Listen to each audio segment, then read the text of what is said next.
Hello everyone, how are you? Today I am going to talk about the class 12 biology chapter 3rd human reproduction part 5th. This is the part 5th of chapter 3. We discuss in this video about the some topic like as menstrual cycle, menarche, menstrual cycle in human being, menopause and fertilization. What is the menstrual cycle? Menstrual cycle is a reproductive cycle in which the polluted blood secreted or released from the vagina 3 to 5 days. These are occur only the order primates. देखिए student, ये menstrual cycle क्या होता है? Menstrual cycle means होता है MC, short में इसको बोलते हैं एमसी। ये एक रिप्रोडक्टिव साइकिल होता है। इस साइकिल में क्या होता है कि 3 से 5 दिन तक जो फीमेल है, फीमेल के वेजाइना से ब्लड, पोल्यूटेड ब्लड रिलीज होते हैं, निकलते हैं। और ये आर्डर जो यानी कि जो आर्डर प्राइमेट्स हैं इन एनिमल में होते हैं, जैसे कि ह्यूमन बीइंग है, मंकी है एंड ये आपके एपीज है ना, इन सबों में होता है क्या? Menstrual cycle. ये वास्तव में जो यूट्रस होता है, यूट्रस का जो इंटरनल वॉल होता है, वही वॉल के जो सेल्स होते हैं वो क्या हो जाते हैं? डैमेज होता है। प्रोजेस्टेरॉन और एस्ट्रोजन नाम के जो हार्मोन होते हैं ये ब्लड सिक्रेशन को ब्रेक डाउन कर देते हैं। ब्रेक डाउन कर देते हैं तो जो इंटरनल वॉल है यूट्रस का, उनके सेल क्या हो जाते हैं?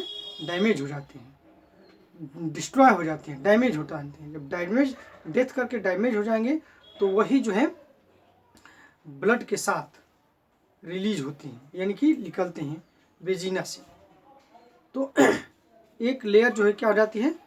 निकल जाती है, रिलीज हो जाती है। तो जब रिलीज हो जाती है तो यूट्रस कैसा हो जाता है? क्लीन हो जाता है। जब यूट्रस क्लीन हो जाता है तो जो 14 डेज के बाद जब मेंस्ट्रुअल साइकिल ख़त्म होती है तो 14 डेज के बाद जो ओवम होता है वो रिलीज हो करके, ओवरी से रिलीज होकर फैलोपियन ट्यूब में आता है। ओके, इससे होते हुए अपना यूट्रस में आएगा। तो इसलिए क्लीन किए जाते हैं ताकि जैसे आप लोग देखे होंगे दिवाली वगैरह आती है तो हम पहले घर की सफाई करते हैं। घर की सफाई करने के बाद तब हम उसमें दिया जलाते हैं। जस्ट लाइक उसी तरह से इसमें क्या होता है कि हमारा जो यूट्रस होता है, यूट्रस का सफाई हो जाती है। सफाई हो जाती है तो क्या होता है? जो ओवम होता है वो यूट्रस में आता है ताकि इन्फेक्टेड ना हो पाए, इन्फेक्शन ना हो पाए। ओके, तो ये जो होता है पीरियड क्या होता है? इसी को हम लोग बोलते हैं मेंस्ट्रुअल साइकिल। ठीक, और ये फिर 28 से 29 दिनों के बाद फिर शुरू हो जाता है। अगर ये रोपण नहीं होता है, अगर एम्ब्रॉय का जो है रोपण नहीं होता है, यानी कि अटैच नहीं होता है, यानी कि वो पूरा गर्भ धारण नहीं करता है, तब अगर ओवम फ्यूज होकर के गर्भ धारण नहीं करेगा, यानी कि फर्टिलाइजेशन होने के बाद गर्भ धारण नहीं होगा, तो ये अपने आप ब्रेक डाउन होकर टूट करके अगले मेंस्ट्रुअल साइकिल से निकल जाता है। अगर हो जाता है, गर्भ धारण हो जाता है, तो अब मेंस्ट्रुअल साइकिल स्टॉप हो जाती है, बंद हो जाती है। तो यही पहचान होता है, मेंस्ट्रुअल साइकिल स्टॉप हो गई, इसका मतलब कि प्रेगनेंसी आपकी हो गई है। ठीक है, तो ये आपके क्या है? Menstrual cycle. ये सारे मेंस्ट्रुअल साइकिल जो होती हैं वो हार्मोन के देख रेख में कुल सब होती हैं, यानी कि इस पे कंट्रोल किसका होता है? हार्मोन का होता है। तो समझ में आ गया? तो अब हम लोग इसको डिस्कस कर लेते हैं कि क्या है मेंस्ट्रुएशन साइकिल। Menstrual cycle. देखिए, the reproductive cycle in the female primates, for example monkeys, apes and human being is called menstrual cycle. इसका शॉर्ट नेम होता है मेंस्ट्रुअल साइकिल होता है, menstrual cycle. First name M and C second name, so these are the MC।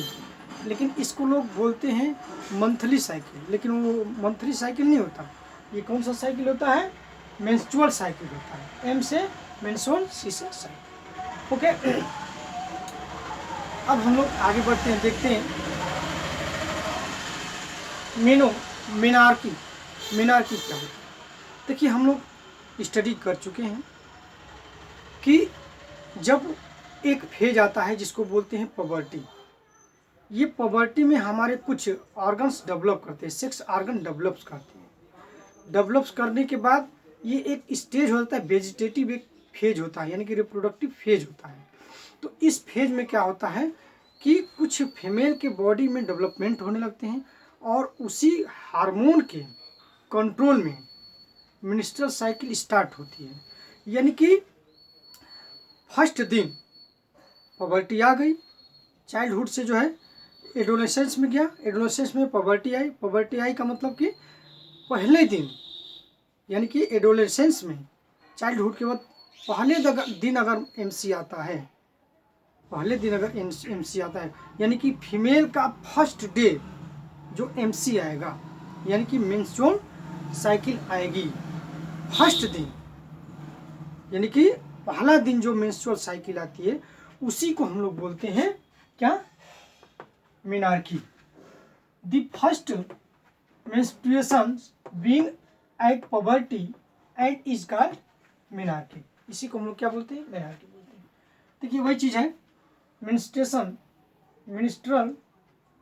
Menstrual cycle in human being में जो है menstrual cycle, इसके बारे में हम लोग अभी स्टडी करें। क्लियर? आगे देखते हैं हम लोग मेनोपस क्या है? देखिए, ये जो फीमेल होती हैं इनके पूरे जो एज होते हैं, इन पूरे एज में ये 350 से 400 तक एग को सप्लाई करती है, यानी कि एग रिलीज करती है ओवरी से। और ये एज होता है लगभग 45 से 50 ईयर्स तक का।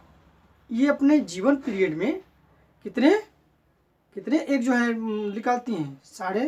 यानी 350 से 400 तक। इसके बाद जब मेंस्ट्रुअल साइकिल हमेशा के लिए स्टॉप हो जाता है, अब ये कब होता है? 45 से 50, यानी कि 45 से 50 ईयर्स के बाद, माने उस समय, इसके बाद जो है ये क्या होता है? मेंस्ट्रुअल साइकिल जो होती है क्या, स्टॉप हो जाती है। तो इसी प्रोसेस को हम लोग बोलते हैं मेनोपॉज। जब MC खत्म हो गई, हमेशा के लिए MC खत्म हो गई, तो समझ जाइए क्या है, ये मेनोपॉज है। जब स्टार्ट हुई तो इसको बोलेंगे मेनार्की बोलेंगे, ठीक है। और मेंस्ट्रुअल साइकिल तो आप क्लियर समझे ही हैं, यानी कि जब 45 से 50 के बीच में ये मासिक चक्र या MC और मेंस्ट्रुअल साइकिल हमेशा के लिए स्टॉप हो जाती है, तो वो पीरियड अब क्या होता है? मेनोपॉज होता है। अब जब स्टार्ट होती है शुरू में, चाइल्डहुड के बाद पबर्टी में आ पाएंगे, एडोलेसेंस में आएंगे, तो उसमें जिस दिन पहले दिन स्टार्ट होती है उसको बोलते हैं मेनार्की, मेंस्ट्रुअल। ओके, अब आगे हम लोग देखते हैं फर्टिलाइजेशन क्या होता है। फर्टिलाइजेशन मैंने बताया था पहले भी, male and female gamete fuse होते हैं, इसी प्रोसेस को क्या बोलते हैं? फर्टिलाइजेशन बोलते हैं। तो ह्यूमन बीइंग में भी, जो ह्यूमन बीइंग होता है, ये ह्यूमन बीइंग में भी मेल गैमेट्स होते हैं। आप लोग स्पर्मेटोजेनेसिस पढ़े हैं, स्पर्मेटोजेनेसिस में क्या होता है? स्पर्म फॉर्मेशन होता था। ओजेनेसिस पढ़े हैं, ओजेनेसिस में क्या होता था? ओवम रिलीज होता था। तो ओवम फीमेल गैमेट है और स्पर्म क्या है? मेल गैमेट है। दोनों फ्यूज होते हैं। ये फ्यूज कहाँ होते हैं? फैलोपियन ट्यूब में होते हैं। इनका फर्टिलाइजेशन कहाँ होता है, फैलोपियन ट्यूब में होता है। तो जब ये फ्यूज होंगे यानी कि इनका फर्टिलाइजेशन होगा, यानी कि मिल जाएंगे। तो देखिए ये डायग्राम जो आप देख रहे हैं ये क्या है, ओवम का है और ये स्पर्म है, ये स्पर्म है, ठीक है। अब देखिए दोनों स्पर्म और ओवम दोनों एक में क्या हुए, फ्यूज हो जाएंगे, मिल जाएंगे, तो इनको हम लोग क्या बोलेंगे, फर्टिलाइजेशन प्रोसेस बोलेंगे। अब देखिए यहाँ पे ये सारे एक से पार्ट हैं आपके, है ना। देखिए कोरोना रेडिएटा हम लोग स्टडी कर चुके हैं, है ना। जब ओजेनेसिस पढ़ रहे थे तो उसमें सब था। Cell of the corona radiata का है। अब देखिए जोना पेलिसिडा, अब देखिए प्राइवेट लाइन स्पेस बीच में है, तो इसी को बोलते हैं fertilization. Okay, thanks for watching video, please subscribe this video. Okay.